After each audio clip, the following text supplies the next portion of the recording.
Kettlebell Sumo Deadlifts are a full body strength exercise that can easily be done at home. I'm going to cover the main muscle groups involved in the lift, some differences between a sumo deadlift and a conventional deadlift, and how to actually do a kettlebell sumo deadlift. I'm Dr. Elise Brown, and I'm a scientist who studies how exercise helps to prevent and slow the progression of diabetes.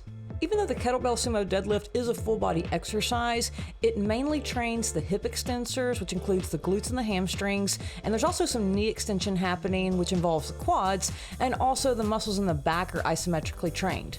An isometric contraction means that the muscles are contracting or tightening, but they're not actually causing any movement. A sumo deadlift differs from a conventional deadlift in several ways.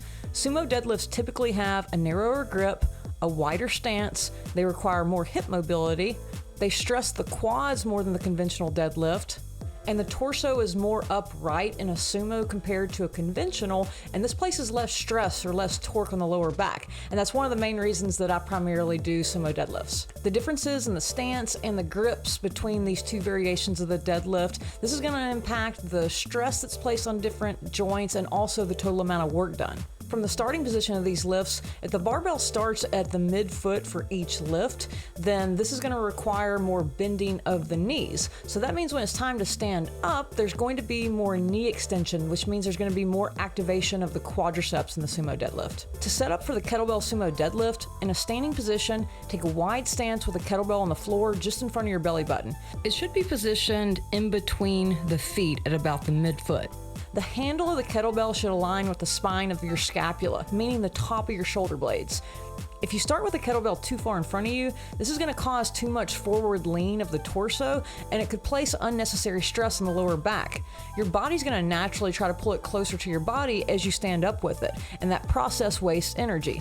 Please hit like and subscribe if you're finding this information useful. Your stance should be wider than shoulder width, meaning that your heels should be outside of your shoulders. Angle your toes out to about 40 to 45 degrees. Think about 10 o'clock and 2 o'clock on a watch. And you want your knees to stay in line with your feet throughout the movement. Your neck should be in a neutral position in line with the rest of the spine.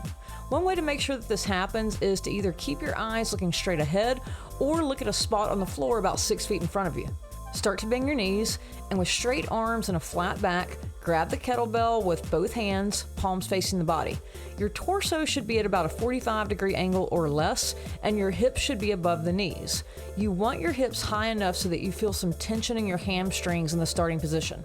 To begin the lift, brace the abs, start to straighten your knees, keeping the kettlebell close to the body, and once your hands are above the knees, begin to open up the hips until you're standing straight up. We then reverse things exactly on the way down.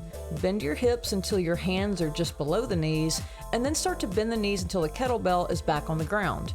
Throughout the upward and downward phase of the movement, make sure that your back doesn't cave and that your arms stay straight.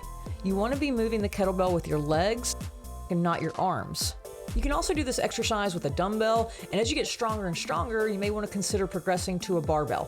Thanks for watching.